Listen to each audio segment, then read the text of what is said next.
waxaaba dawladdiisii loo bixiyay madax ka noolku waa baabuur Japanese oo aan buudi weyn lahayn wax badan lagu qaadi karo madaxay marka isagu marba geedka uu hoos fadhiyo yaa dawladdii tahay wuxuu doonana ku kacayo dhibaato badanna waa lagala kulmay noohantii waana xanuunkiisa iyo intii waa ma caafimaadkiisuna ma fiicnayna waa tibeerkii laga bedbedelayay alaa xal arintaas annana waqti badan baan gelinay iga rumayso priority inaanu iyaka ku bilowno oo waliba Ali Ciise Cabdi oo door weyn ku lahaa dhismaha Khaatumo oo dhan hadda sababay ilaa hadda joogo institute eesha uu madax ka yahay aad buu ugu dhaganaa inaan Puntland wuxuu aad isugu haleynayay Cabdiweli oo saaxiibana reer Washington DC isla ahaayeen in aan laga quusan taasuu aad ugu dhaganaa waqti badan baan gelinay laakiin Faroole iyo isaga iyo ka hadda jooga midkoodna waxaan ahayn aan kugu shirtago waa xamar markaan tago aan noqdo ana intan oo dhan iga tirsan yihiin wixii aan xamar ka rabo marka waa inaan ka helaa ama prime minister ama madaxweyne waa salaan dadka meesha joogaan dadun loo isticmaalayo wax meesha yaala Puntland la sheegaysa meesha ku murmaysa wax on the ground maamul jiro oo Puntland leedahay ma arkaysid ciidamo ay leeyihiin ma ay jiraan haddana meesha waxa quray ku haystaan waa un xildhibaanada marka la dooranayo iyaga magacawda xildhibaanadii dadka loogu tala galay 3 sano tarbay ahaydeen yeeshaan mid iyakaaba markii horeba la tagay markii horana iyaga magacaabay haddadanna waxyaalaha ina farmaajo uu leeyahay waa su'aal adag wuxuu ka ogolaaday Siciidani inuu haddana isagu soo magacaabo wuxuu uga jawaabi waayay laano concessionka ina denina waxa ugu weyn oo xamar ka rabaa waa in uu noqdo sanadka iyo house-kaba dadka loo magacaabayo ee maakhir inuu isagu personally inuu personally isagu Puntland laga marka isagu cod u helo isagii hadhowto dee wuxuu noqonayaa nin la yimaada inuu yiraahdo anaaba istaahinaana madaxweyne noqdo ama prime minister noqdo awoodiisa ayaa dee muuqanaysa haddana wuxuuba ku darsaday Jubaland oo alliance-ga dani wuxuu dhisaya qaabka wuxuu ku noqon lahaa istiraatiijiyada uu ka shaqeeyaa isaga iyo ina Faroole iyo Cabdiweli prime minister wuu ahaa ina farmaajahana prime minister nimada sabab uu ahaa inuu markii horena wasiir ka dhigo markii dambena prime minister nimada markii Kampala la isku qabtay ee raba inuu isaga iyo Faroole iyo Cabdiweli intuba waxay ay kuriga u jiraan nin walba inuu xamar ama number 1 ka noqdo ama number 2 inuu madaxweyne noqdo ama prime minister noqdo la'aanta sool iyo sanaag maakhir na ma hawaysan karo hadda hadiiba alliance iyo tol siyaasadeed Jubaland ka helayna dee wuxuu leeyahay muuqatana waaba tay ka hor yimaadeen ina farmaajo iyo cilmigan la waday 3 gobol waaba takhasab ay noqdo heshiiska ay galeen horta koow wixii wax lagu dhoobdhoobi karo 100% waa la jira laakiin haddana xal ma noqonayo oo haddadan aan joogno soo maanta salaasama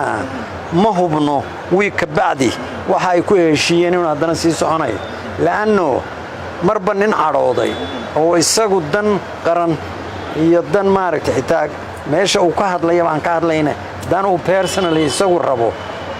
dee danaha iska hor imanaya oo dee waxay noqonaysaa Soomaalida inta waxay u badan danaha xooga saaraya danaha anigu wixii lagu heshiiyaba hadday noqonayaan wax inoo midho dhalaya 100% waa taageersana in meeshaasu ay degto oo adduun weynaha midaal baynu ka nahay marka laga hadlayo failed state ama dawlad burburtay oo wixiiba meesha ka baxday Soomaaliya ka koowa magaca adiga ma laga yaabaa inaad soo sharaxdo madaxweynaha dowladda Soomaaliya maya anigu han siyaasadeed oo dambe igu hadhay daabaanahay geeska Afrikana wax badan oo fursadaha hadda ka muuqda oo siyaalo badan oo taariikhdu waxyaalaha hore inaan arki jirin baa inoo muuqda. Etoobiya lafteedii baa gelgelanaysa. Dadka hadda aaggan aan joognay maamulkan Soomaaliyeed oo haddaba ayba tahay meesha qudheen nabad iyo xasilooni ka muuqato. Waxaan cali ahaan qabaa Soomaali isu timaada door weyn buu ku leeyahay dadka dhulkan degan iyo dadka waqooyiga degan. Labada meelood meel ficil iyo xamaasad iyo shacabka ah oo Soomaali la isla raadiyo hadda Hargeysa iyo Jigjiga meel aan ahayn kama bilaabmayaan. haddii Soomaaliland madaxweynaha la siiyo caasimadan Hargeysa laga dhigaa qolata inay midoobi karaan labada wallaahi la islaba soo qaad sidaan maqlayo laakiin bahasha ku soo boodada laga fiican nimankanu dagaal bay galeen gariya gardaraba dadkoodana waxbay ku kiciyeen waqti qaadanaysaa wixii in fahamka dadka lagu noqdo oo si dhaba wax looga dhaadhiciyo oo loo tuso danta ay hadda intay haystaan inay u fiican tahay in ay mid weyn ka mid noqdaan iyaku oo ay leadershipka la rabo haday madaxweyne iyo caasimadiiba la siiyo laakiin laba nin oo qol madow isku xidhay arinta ma go'aamin karaan dadkana waa lagu beeray nacayb koonfur waa lagu beeray waa layna xasuuqay waa lagu beeray qabiil ahaan baa leeno laayay waa lagu beeray wax rajo oo aynu ka leenahay meesha ma jiro yaa ku beeray leadershipka SNM baa ku beertay SNM waxay of course iyakuna waxay dagaal ku galaan bay rabeen haddaadan dadkaaga adaa yaqaana aadan jahayn karin oo wuxuu la qiimeyn oo tilmaamaynin dee halkanba oo analaf lagu dabamari karaa maahe dhibaatooyinka hadda Somaliland gudaheeda ku jira umaba gelayno laakiin waxay micna ku yeelan karaan oo iyaka laftoodu isku duubnaan karaan hadday wax Somaliland ka weyn ka mid yihiin oo danaha ay leeyihiin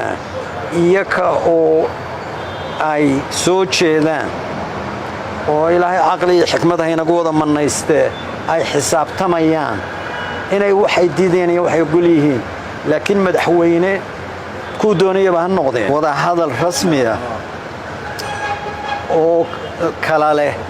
heerar kala gooniya oo bahasho hadday tartiib u bilaabanto la isla ogolaado wada hadalkan wixii ka soo wada baxa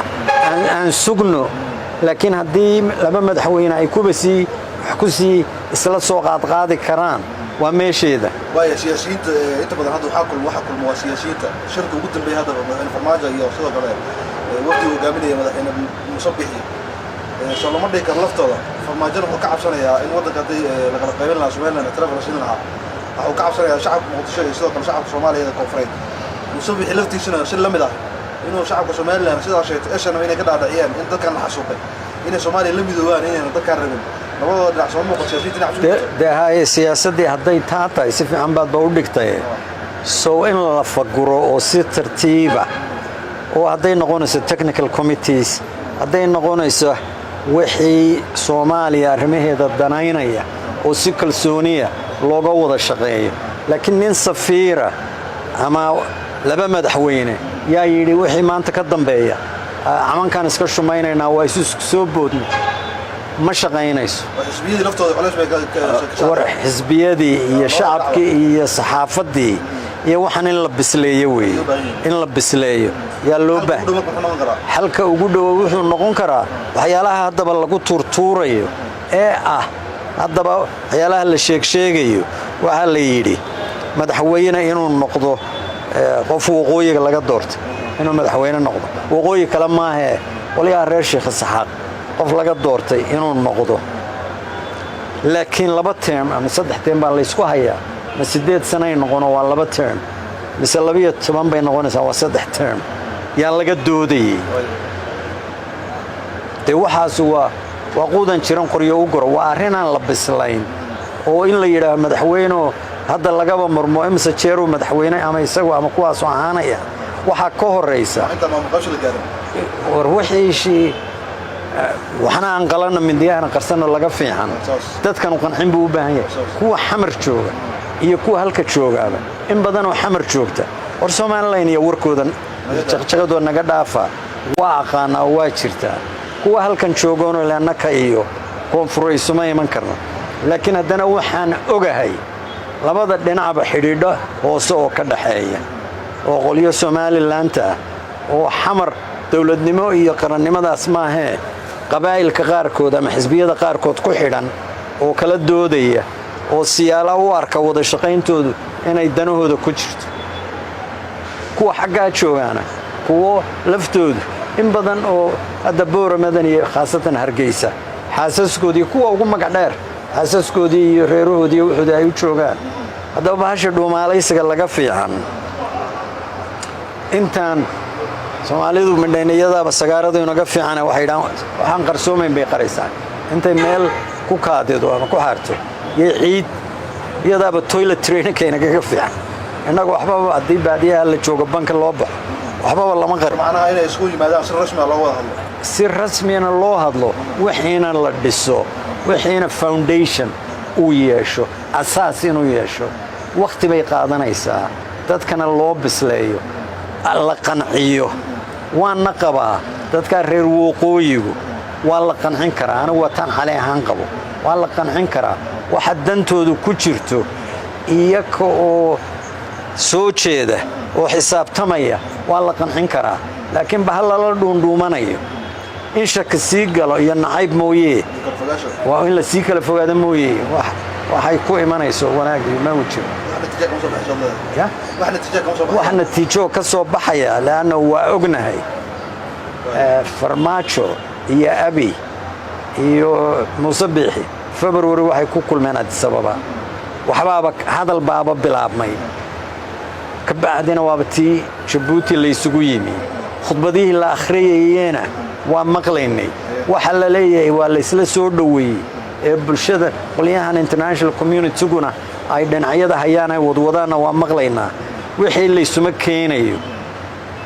marka run ahaantii opportunity waa muuqdaa laakiin si deggan oo xikmadaysan in looga doodo oo loo lafaguro oo iyada oo la miir qabo wixii lagu heshiinaya markaa lagu heshiiyo waayahay doorkiina idinka dhaqaatimatiin nacam doorka iyagu wuxuu yahay annaku somalilandna dhul ahaan waa nahay taariikh ahaanna waa nahay laakiin haddana dee qabaa'il baanu nahay qabaa'il ingiriisku wada xukumi jiray waxaan la ogayn dadkaas sool iyo sanaag u dhashay ingiriiska heshiis lama gelin dagaalkii maxamed cabdilla xasan yunbay dhulka ku soo galeen qabaa'ilka kale sayla ilaa laga gaadho ceelaayo qabiil walba oo deggani oo reer sheekh saxaaq iyo warsangeli heshiisyay la saxeexdeen xuduudka caadiga ahaa iyo degmooyinkan iyo sidan wuxu jireen nimankan waana laysiyaa dhulkana waa la wada degaa sida puntland macnaha ay u tahay puntland ayaa dhul ahaan idinkana somaliland u tihin puntland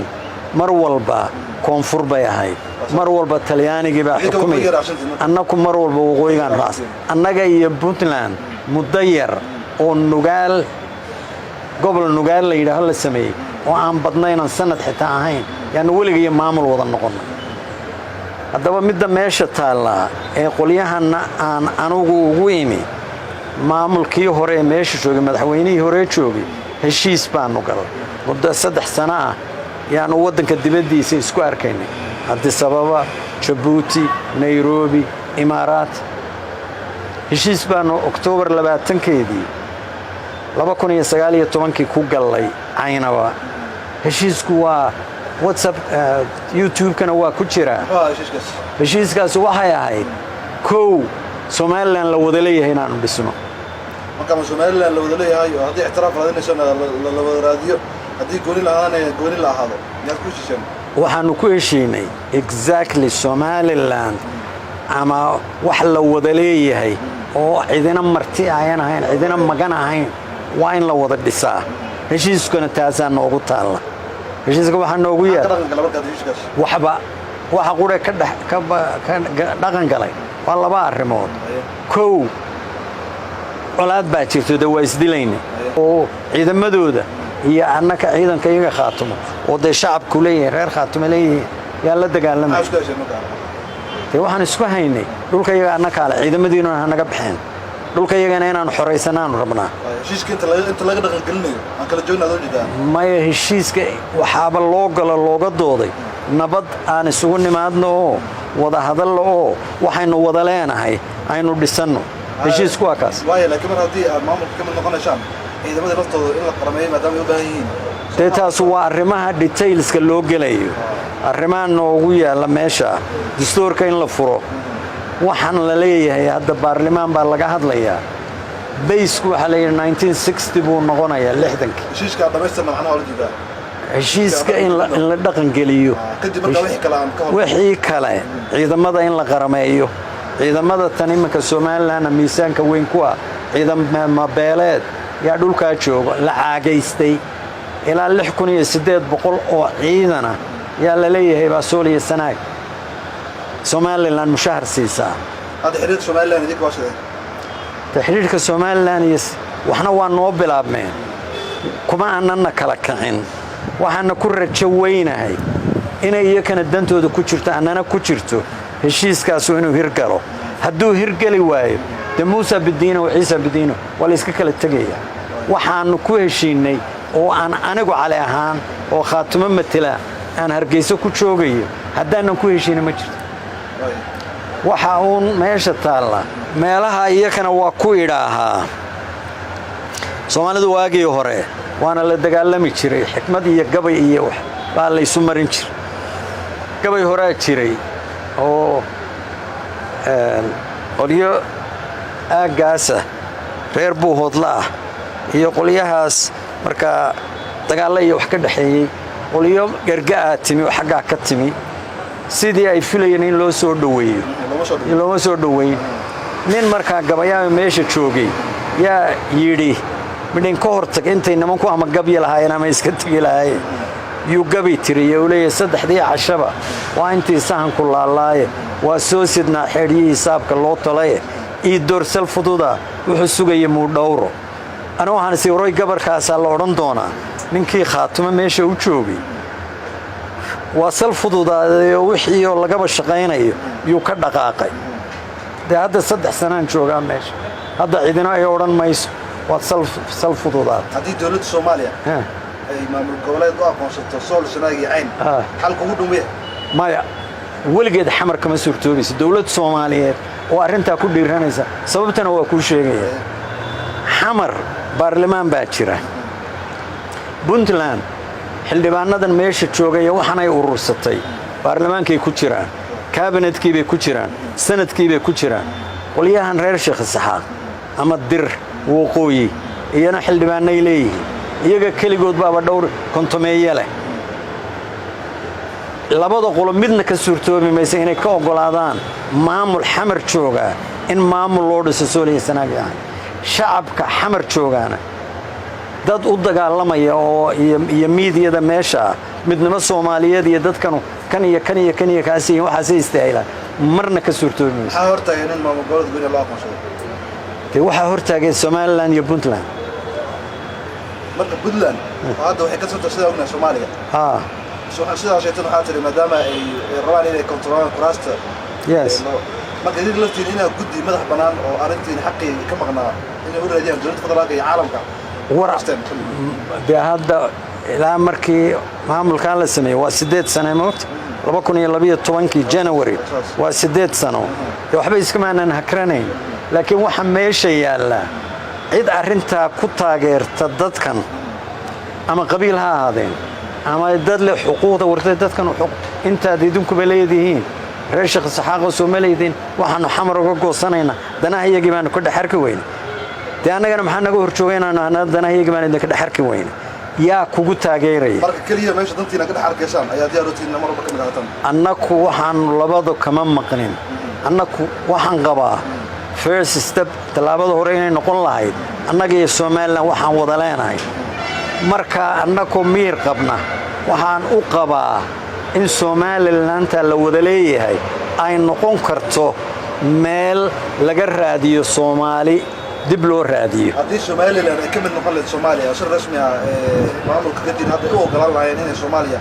ay ka mid noqdaan Soomaaliya sanaag ay heli lahayn cadaalad ku tahay somaliland iyadoo iskaba socota iyagaanba hadda waataynu hore uga hadalay iyagaanba rabin in somaliland ay ku biiraan haddii ay soomaaliya ka soo qaadayna ka mid yihiin waxaan ka hadlaynaa caqabadaha hortaagan soo lisanaay hadda puntland somaliland hortaagan haddii maadaama dhulka hadda somaliland ay maamusho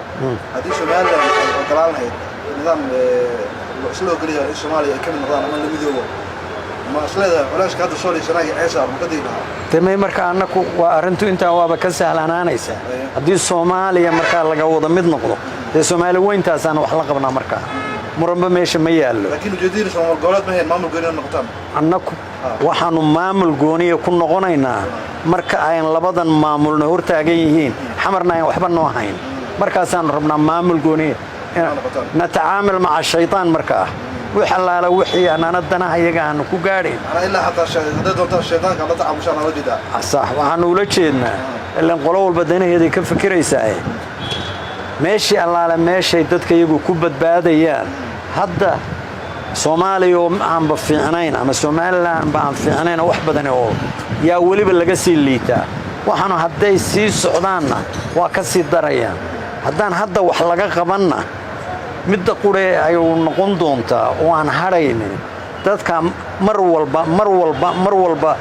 waxa u furani waa inay dagaal ka xigaan haddii laga gudbo maamul goboleed oo loo gudbo nidaam xisbiga doorasho cod iyo qof la gaaro Soomaaliya sharciga ceen dan u tahay yaa gaadhsiinaya deetaa haddii tusaale ahaan dowladda Soomaaliya ay gaarto qof iyo cod in la doorto oo maamul goboleedyada meesha ay ka baxaan oo awoodii maamul goboleedka meesha ka baxdo qof walba codkii vote soo baxaya taas waaba inta la rabay dee laakiin intaan nool ahay taasaan markaynu waaqaca dhabtaa markaan hadda ka hadallo axsaab saa u dhisanna ma jirto waxayna qabiilunbaa lagu meeraysanayaa waa qabaa'il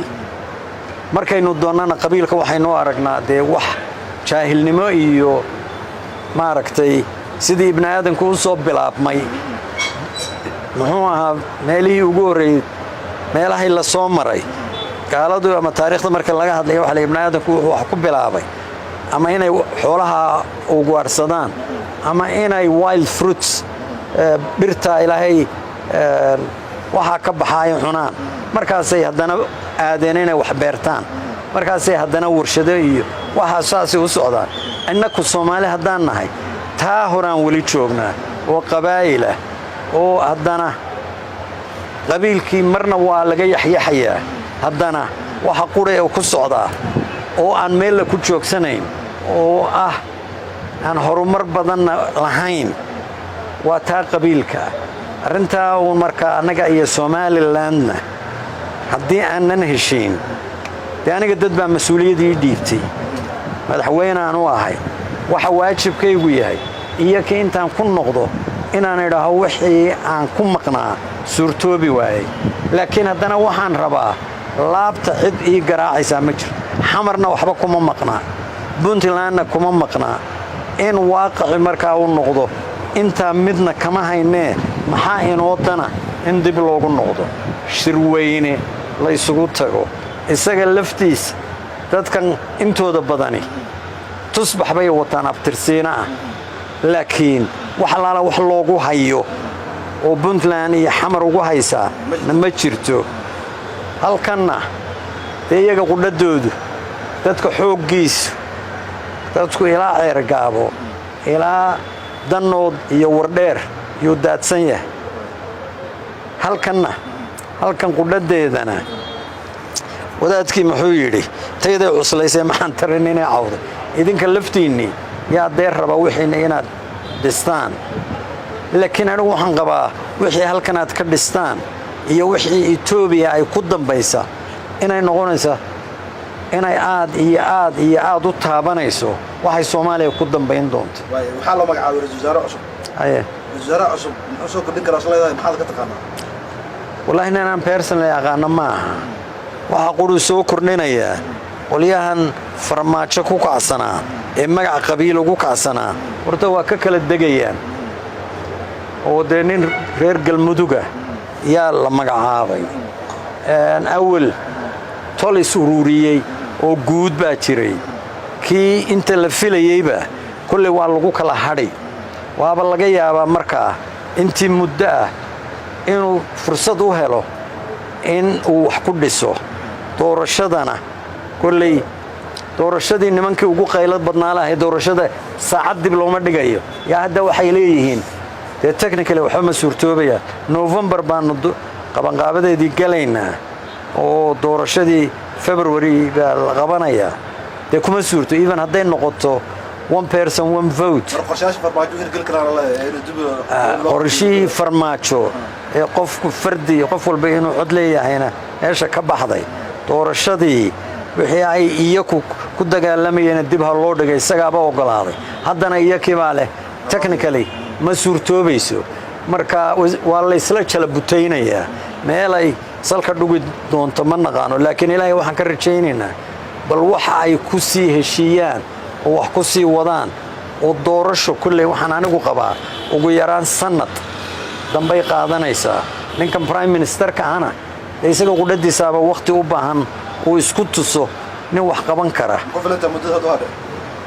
tamay hadda waaba doorasho loo dareerayaaba hadda November yaaba axsaabti inkastoo la yidhi xisbiyadii waa laga tegay oo haddana indirect waxay noqonaysaa intii hore 4.5 la aado haddana 4.5 laftiisi yaan heshiis lagu ahayn oo sidee yaa qabanaya weli waa la isku haystaa waaba la sheegay meeshii la lahaa sanadka hadda waxaaba magacaabaya nimanka gobollada maamula ayaa jooga madaxweynayaashaasa sanadka wuxuu maamulay marka aad la kulanto siyaasiyiinta Soomaaliland ama siyaasiyiinta kale ee Soomaaliya ma kugu yaraan magaca madaxweynaha qaatumo dad diidaya oo odhanaya Soomaaliland madaxweyne quray leedahayna waa jira laakiin madaxweyne Soomaaliland kama hadlayno anagoo organization baana organizationku guddoomiye madaxweyne waa yeelanaya laakiin waxaan waxba garan yay dhibaysaa madaxweyne aniga qudhataydu nimanaad rabto inaad garcada uga gashaan in iyadan balaysu iman ay dhan isu gurfiyaan oo yiraahaan waxaygii baaba lagu murmaya aniga qudhadaaba uga tudhaya hadayba laga badaynayo anaaba la balwaatay anigu tayda jeebka aan bagashanaya bal waxaan aynu laakiin ku wada hadlaynaa haddaadan ogolaan heshiiska wax laala waxaan sunnahay ma jirto inaad ka tanaasho macnaha in lagu yeero madaxweyne haddii dadka ay ku jirto dad diyaar u tahay te madaxweyne lagu yeero macnaha igu fadhidaa ma jirto dad baan ka wakiilahay in kasta oo halkan aan joogo iyo meesha aan ka imi boqolo walba ay leeyihiin war ninku waaba nin wuxuu ahaa loo han weynaaye maxaa u geeyey Hargeysa maxaa geeyey adeer danta Hargeysa waxa igu maqaalaa waxa jiray sheeko nin geeliisi lumay markaas isagii wiil dhalay baa geeli raadiyay waa kaliilo waqti kulul wiilkii baa yidhi alla aabo meeshaynu maraynaa kulula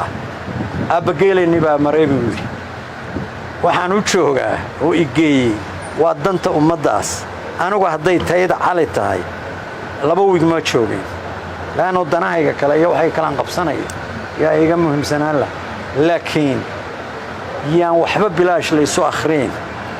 dagaalan cidna ka dhabahayna yuusan anakana gelin nimanka haddaanu nabad wax ku helaynana waa daba jooga hadday noqoto oo shacabka iyo waxgaradka iyo culimaadudiin iyo barnaamij waxa arintaa diida anigu ma hayo laakiin maamulka iyo go'aanka cidii lahayd arinta waxaad moodaa inay weli ogolaan oo aan diyaar u nahayn waxaa tahay ra'iisul ugu horeeyay dowladda hadda madaxweyne farmaajo ka dhashay Soomaaliya حتى الوزاري يقول الوزاري ugu yeeshay warka maayta ra'iisul wasaare waxaanaha hadii la igu yeero taas waa waxaan soo maray te qofka intiisa in loo qiro yaa haboon ninku haduu safiir ahaa hadii uu madaxweyne ahaa haduu wasiir ahaa wuxuu doonayaba han noqdo madaxweyne uu ahaa in loo waa xilqaan waa asluub maaragta mudan waxa tahay siyaasi aqoonyahan maxay kula tahay xalka Soomaaliya haatan ugu dhow maxay muuqataa والله halka Soomaaliya ugu dhow aniga waxay igu muuqataa in siyaarahan hadda wax lagu dooranaya haddaan lagu barxin shacabku waxa uu rabo iyo haddaan ahzaab la sameeyo arinta waxay una noqonaysaa ila meerayso waligeed taasa lagu jiraya intay arintu qabiilka tahay xisbigiina qabiil ku salaysan yahayna cid mas-uula oo soomaaliyeed oo hadda wakhtigii dowladihii hore ugu horraysay soomaaliya madaxweyne iyo prime minister iyo wasare iyo xildhibaan iyo dadka ninka ugu badan baa elementary school ka baxay dad iyaku wax isbaray oo akhrisan jiray waa jiraan laakiin wax dadkaa hore wax bartay kuma jirin laakiin leadership qualities bay lahaayeen oo dad badan oo wakhtigaa joogay yaa haddana habkay rag maamul ama dadka u maamulayeen iyo hankay lahaayeen iyo yoolkay ku hiranayeen dee waa lahaayeen hadda dadkii anigu halka kama warhayo laakiin somaliland oo kale sanadkii jaamacadaha ka jira ilaa 9,000 oo arday baa ka soo baxa anugu markaan ka baxay secondary school sheekh kalaaska iyagii 14 baan noo ahay waa secondary school waa ka quree waddankaasoo dhan jira xamarna 2 secondary school baa jira wax jaamacada ka baxa hadday ugu badnaan 20-30 bay ahay markaa dowladnimada la helayaa waxaan badnaynoo waqooyiga iyo qolyaha koonfurta marka aniga waxay igu muuqataa rajada soomaalidu kolley waa jeclaan lahaa inaan ka agdhowaado waa jeclaan lahaa hadda ninku hadduu siyaasad ku jiro saad doontid waxuma sheegi kartid uma qori kartid inaan wax qorana waa jeclahay meel jaamacad ama jigjiga ha noqoto ama Addis Ababa ha noqoto meeshay doonaysaba ha noqotee haddiiba arrintaa aan wadaa ay shaqayn weydo waa jeclaan lahaa meelaan u rogto geeska afrikana aanan ka fogaan oo arrimahan ka socda ama warkeeda inaan hayo ama aan wax ka qoro waa jeclahay hadda waxaa ku sugan tahay dowladdeegaanka soomaalida tan isbeddelka socda kuu muuqdo isbeddela wallaahi dee runtii waxa aan maqlaaba horta nabadda ugu weyn laakiin de halkana kama go'naa waxa Addis Ababa ka socda halkan nabadi hadda waa muuqataa oo gobolka qura ee ilaa heer nabadi ka jirto weeye horena markii horeba Soomaalidu dee waa ahaayeen 5 qowmiyadood ee maamulka iyo waxaan dhisay laakiin effectively maamulka qoliyaha TPLF ay dhiseen wuxuu ahaa maamul highly centralized oo wax walba awoodoo dhani ay taalo Addis Ababa waxaan u malaynayaa hadda siday wax u socdaanna waa ilmi roganaysaa waa foolanaysaa laakiin waxay dhali doonto runtii wax gooni u ah kilanka ma noqonayo iyo ismaamulka Soomaaliyeed waa waxa sida Ethiopia iyo geeska Afrika oo dhan wax ku dambeeyaan laakiin hadda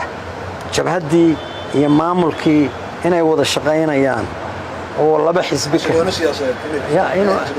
inay